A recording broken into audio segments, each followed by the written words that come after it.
যখন তাদের শরীর কাজ করে না তখন তাদেরকে উত্তেজক এমন কিছু পদার্থ দেওয়া হয়, এমন কিছু হাইপারডোজ মেডিসিন দেওয়া হয়, যার ফলশ্রুতিতে তারা ব্যাক টু ব্যাক দেখা যায় যে অনেক লম্বা টাইম তারা নাকি সেক্স করতে পারে নাউজুবিল্লাহ। এখন পর্নোগ্রাফির সাথে পরিচিত না এমন হাজারের একজন ব্যক্তি খুঁজে পাওয়া যাবে না, ঠিক আছে? বাংলাদেশের পরিসংখ্যান বলছে যে বাংলাদেশের স্কুল পড়ুয়া প্রায় 77% ছেলে মেয়ে পর্ন দেখে। এটা আমার কথা নয়, বা আপনি গুগল করেন এবং দিন দিন মেয়েদের পর্ন দেখার প্রবণতা বাড়ছে, এটা লেখা আছে। শুধু তাই নয়, ওই 1896 সালের দিকে তারা যখন পর্নোগ্রাফি ছড়িয়ে দেয়, মাত্র 7 মিনিটের একটা ভিডিও তারা প্রকাশ করছে, ঠিক আছে? এবং তার নামও তারা দিয়েছিল, আমার নামটা ঠিক খেয়াল নাই, আর আমি এগুলো ফিল্মস দেখিনি, আমি গুগলের নামটা দেখেছি কি নাম ছিল। তো তখন থেকে নিয়ে এই পর্যন্ত এই যে নীল সংস্কৃতি চালু করে দেয়া, এটা শুধু পশ্চিমাদের মধ্যে সীমাবদ্ধ থাকে নাই, পুরো বিশ্বের মধ্যে ছড়িয়ে দেওয়া হয়েছে।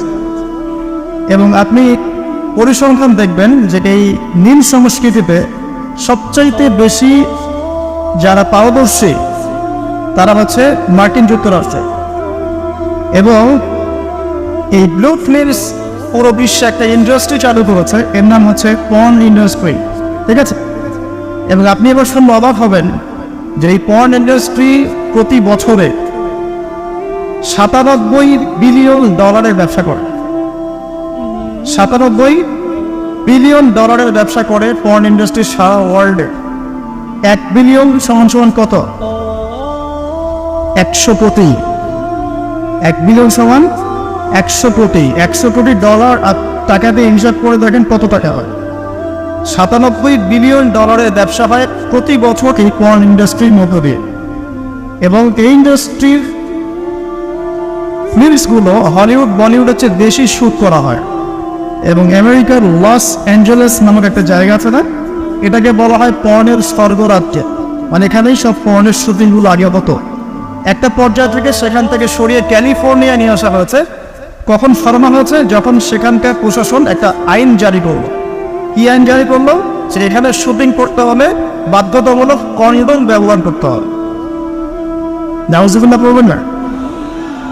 তো তারা এটা ব্যবহার করার পক্ষপাতী না, তখন ওখান থেকে ইন্ডাস্ট্রি সরিয়ে ক্যালিফোর্নিয়ার দিকে নিয়ে যাওয়া হয়েছে। তো শুধু আমেরিকায় প্রতি বছর 10 থেকে 12 বিলিয়ন ডলারের ব্যবসা করে এখানে। দ্বিতীয় স্থানে আছে ইউরোপের কান্ট্রি ব্রিটেন, তারপরে আছে সাউথ আফ্রিকা, তারপরে অন্যান্য কান্ট্রি জার্মানি, এদিকে আপনার সুইডেন, ফিনল্যান্ড, আমাদের উপমহাদেশের অনেক কান্ট্রিও আছে, ঠিক আছে? তো এই যে নীল সংস্কৃতি সারা ওয়ার্ল্ডে তারা ছড়িয়ে দিল, এখান থেকে আমি একটা নাম চুজ করেছি আর কি, যে নীল দর্পণ। আমি কিন্তু লেকচারে এখানে যাইনি, জাস্ট ইন্ট্রোডাক্টরি কিছু কথা বললেও হবে। যে নীল দর্পণ নামটা আমি কেন দিয়েছি এই কারণে। তো মূল লেকচারে যাওয়ার আগে আমি আপনাকে কয়েকটা পরিসংখ্যান দেখাই। তার আগে বলে দিই যে এর ফলশ্রুতিতে শুধু যে ধর্ষণ বেড়েছে এমনটা নয়, বরং সমকামিতাও বেড়েছে। এখনকার পরিসংখ্যান বলছে মার্কিন যুক্তরাষ্ট্রের 52% মানুষ মনে করে যে সমকামিতাকে স্বীকৃতি দেওয়া উচিত, এবং 41% মানুষ মনে করে দেওয়ার দরকার নেই। কিন্তু আইনত এটা লিগালাইজড, এটা ওদের বাক স্বাধীনতা। এটা কানাডা অনেক আগেই করেছে, ব্রিটেনেও আছে, অস্ট্রেলিয়াও স্বীকৃতি দিয়েছে, এবং দিন দিন আস্তে আস্তে আমাদের ভারত থেকে শুরু করে আমাদের দেশে পর্যন্ত এগুলোর বিস্তার বেড়ে গেছে। এবং তারা এখন সংগঠন তৈরি করেছে, তাদের ফ্ল্যাগ আছে, তারা অধিকারের কথা বলে, তারা স্বীকৃতি চায়। এবং পর্ন সম্পর্কে পড়তে গিয়ে দেখলাম যে নর্মালি পর্নের যে ভিডিওগুলো হয় এগুলো হচ্ছে চলচ্চিত্রের মতো, জাস্ট যেমন একটা নায়ক নায়িকা শুটিং করে, গায়ক গায়িকা যেমন শুটিং করে, ঠিক এরকম করে ফিল্মস শুট করা হয়। আপনি যখন এটা সার্চ করবেন দেখবেন পর্ন ইন্ডাস্ট্রি থেকে বের হয়ে আসা কিছু ওদের কথা মতে পর্ন স্টার, তারা সাক্ষাৎকার দিয়েছে যে এই জগৎটার সম্পূর্ণটাই হচ্ছে মিথ্যা এবং ফেক। যা দেখানো হয় এটা টোটালি ফেক। এবং কোনো কোনো ক্ষেত্রে তাদেরকে বাধ্য করে জালের মধ্যে ফেলে এই ইন্ডাস্ট্রির মধ্যে অনুপ্রবেশ করানো হয়, যেখানে ওদের কোনো ইচ্ছাও থাকে। একবার জড়িয়ে গেলে কোনো মেয়ে সেখান থেকে আর বের হতে পারে না।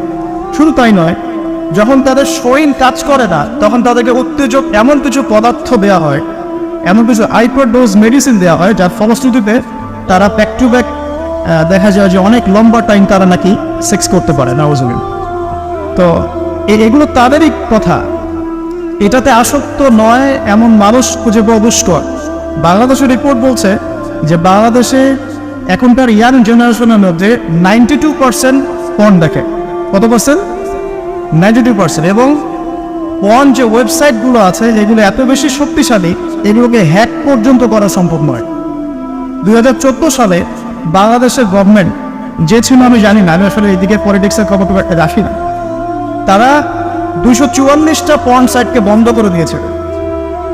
কিন্তু এমন একটা অ্যাক্সেস তারপরেও চালু ছিল যে অন্য থ্রু দিয়ে এগুলোতে ভিজিট করা যেত। সবচেয়ে বেশি পর্ন সাইট যেগুলোতে ভিজিট করা হয় তার মধ্যে এই সাবকন্টিনেন্ট বা ভারতবর্ষ উন্নত, ঠিক আছে? তো এগুলোর ফলশ্রুতিতে শুধু ধর্ষণ বেড়েছে এমন নয়, বরং সমকামিতাও বেড়েছে। এবং দেখা যাচ্ছে যে এখন প্রতি 10 জন মানুষের মধ্যে একজন নাকি, এটা রিপোর্ট, প্রতি 10 জনের মধ্যে নাকি একজন বিপরীত লিঙ্গের দিকে নয় বরং স্বলিঙ্গের দিকে আকর্ষিত হচ্ছে।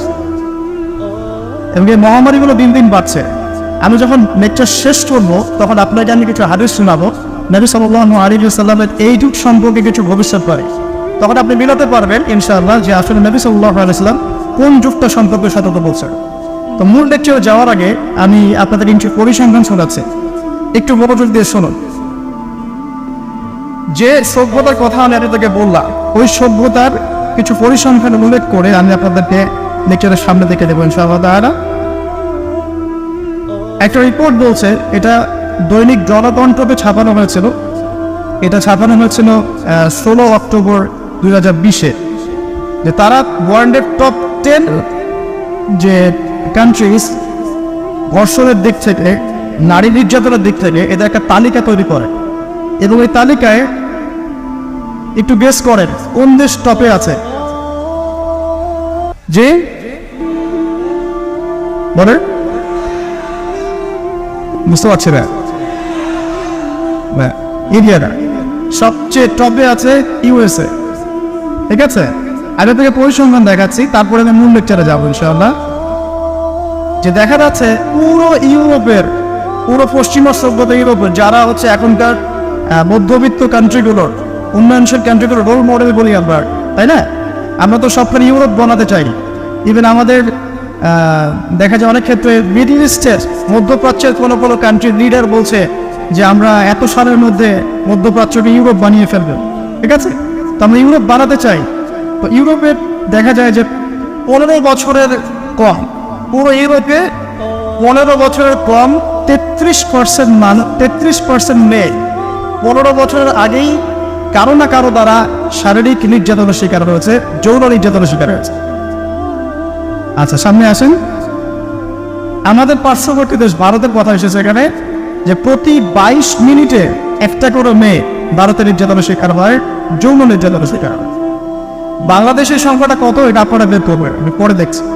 শীর্ষ 10-এর তালিকায় প্রথমে আছে আমেরিকা, যেখানে বলা হচ্ছে যে 99% পুরুষ, 99% পুরুষ এরা উন্মুক্ত যৌন বিষয়গুলোতে আগ্রহী, ঠিক আছে? 1% পুরুষ চাচ্ছে যে ফ্যামিলি হোক, নর্মাল আমি ইসলামিক যেটা চিন্তা করি, ফ্যামিলি হোক, বিয়ে শাদী হোক, তারপরে বাচ্চা কাচ্চা হবে, এটা তারা 1% মানুষ চায়। ফ্রি সেক্সুয়াল যে রেভলিউশন, এটাতে 99% পুরুষ বিশ্বাস করে। তারপরে আসেন, তারা বলছেন যে এখানে আমেরিকাতে প্রতি 6 জন মেয়ের মধ্যে একজন ধর্ষণের শিকার হয়, প্রতি 6 জন মেয়ের মধ্যে একজন ধর্ষণের শিকার হন। এবং যে পরিসংখ্যানগুলো করা হয়েছে এটা মাত্র 16% কেসের ভিত্তিতে, বাকিরা কেসই করেন। যারা কেস করেছে এই কাগজপত্র আছে, এর মধ্যে দেখা যায় প্রতি 6 জনের একজন ধর্ষণের শিকার হন। তো এরপরে দ্বিতীয় নাম্বার তালিকায় আনা হয়েছে সাউথ আফ্রিকার, দক্ষিণ আফ্রিকা। এটাকে বলা হয় ধর্ষণের রাজধানী। কি বলা হয়? ধর্ষণের রাজধানী। এখানে দেখা যায় যে শুধু 2012 সালেই, অনলি 2012 সালেই 65,000 ধর্ষণের ঘটনা রয়েছে। আমি পরে আপনাকে হাদিসগুলো বলবো, আপনি আগে পরিসংখ্যানটা ঢোকাতে থাকে। 65,000 ধর্ষণের ঘটনা ঘটেছে শুধুমাত্র সাউথ আফ্রিকাতেই। আর সাউথ আফ্রিকার 4,000 নারীর উপর জরিপ করে দেখা গেছে যে তাদের মধ্যে প্রতি 3 জনে একজন জীবনে একবার না একবার একজন পুরুষের দ্বারা যৌন সহিংসতার শিকার হয়েছে, প্রতি 3 জনে। এরপরে আরেকটা জরিপে দেখা গেছে যে আফ্রিকার 25% পুরুষ, পুরো আফ্রিকার 25% পুরুষ, মানে 4 ভাগের 1 ভাগ পুরুষ জীবনে একবার না একবার কোনো না কোনো মেয়েকে ধর্ষণ করছে। এগুলো আমাদের রিপোর্ট না, কিন্তু আপনি অনলাইনে এগুলো পাবেন। এরপর আসেন 3 নম্বরে রাখা হচ্ছে সুইডেনকে। এবার সুইডেনকে খুব হাইলাইট করা হয়, খুব উন্নত কান্ট্রি। দেখা যায় যে 2009 সালে সুইডেনে ধর্ষণের হার ছিল 58%। কত পার্সেন্ট? আচ্ছা, 4 নম্বরে যে দেশ খুব পরিচিত আমাদের পাশে, ভারত, সেখানে বলা হচ্ছে যে 2012 সালের জরিপে ইন্ডিয়াতে ধর্ষণের রিপোর্ট করা হয়েছে 24,923টা। 24,923। আসেন তারপরে একজন রিপোর্টে বলছে প্রতি 22 মিনিটে সেখানে একজন মেয়ে ধর্ষিত হচ্ছে। 5 নম্বরে আছে যুক্তরাজ্য, মানে ইংল্যান্ড, যেটাকে আমরা বলি যে ওই যে রানী এলিজাবেথ মারা গেলেন, খুব শোক পালন করলাম না। আচ্ছা, তো তাদের মধ্যে বলা হচ্ছে যে প্রতি বছর গড়ে 85,000 নারী সেক্সুয়াল অ্যাবিউজের শিকার হয়, মানে যৌন হয়রানি শিকার হয়েছে। এছাড়া প্রায় 4 লক্ষ নারী এ পর্যন্ত 2012 সাল থেকে এই পর্যন্ত, মানে 2022 পর্যন্ত, লাস্ট 10 বছরে 4 লক্ষ নারী কোনো না কোনোভাবে পুরুষের দ্বারা যৌন নির্যাতনের শিকার হয়েছে, যার মধ্যে 25 থেকে 30% হচ্ছে শিশু, মানে বাচ্চা মেয়ে। তারাই তো আবার আমাদেরকে বলছে যে বিয়ের বয়স তোমরা তো কমাই রাখো। আচ্ছা, আসেন এবার আরো সামনে যাই। জার্মানির পরিসংখ্যান, জার্মানি হচ্ছে এখন 6 নম্বর।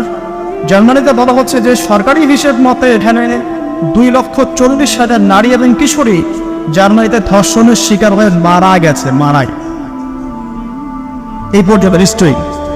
তারপরে আরেকজন হিসাবে বলছেন যে প্রযুক্তিতে জার্মানি এগিয়ে আছে ঠিকই, তবে 65,07,394 জন নারী এই পর্যন্ত জার্মানিতে ধর্ষণের শিকার হয়েছে, পুলিশের নথিতে রিপোর্ট আছে। আসল সামনে এটা গেল জার্মানির কথা। এরপর ফ্রান্সের সেম কথা, 75,000 নারী প্রতি বছর ধর্ষণের শিকার হচ্ছে, যাদের মধ্যে 10% হচ্ছে শিশু। এবং কানাডার কথাও এখানে আছে, কানাডাও লিস্টের মধ্যে হচ্ছে 8 নম্বরে, যেখানে বলা হচ্ছে এই পর্যন্ত 25,16,918 জন রিপোর্ট করেছে। এবার বলতে থাকে শেষ হবে না। 9 নম্বর আছে শ্রীলঙ্কা এবং 10 নম্বরে আছে ইথিওপিয়া। এই হলো 10টা দেশের তালিকা। আলহামদুলিল্লাহ এখানে বাংলাদেশের নাম নাই। শুধু তাই না, বাংলাদেশরা এই টপ 10 এর মধ্যে কোনো মুসলিম কান্ট্রির নাম নাই, ঠিক আছে? তো এরপরেও তারা দেখবেন বোরখা, হিজাব, নারীর স্বাধীনতা, নারীকে লুকিয়ে রাখছো, হ্যাঁ তোমরা পোশাক নিয়ে বেশি কথা বলো, বাড়াবে, এই কথাগুলো ওরাই এদেরকে শিখায়।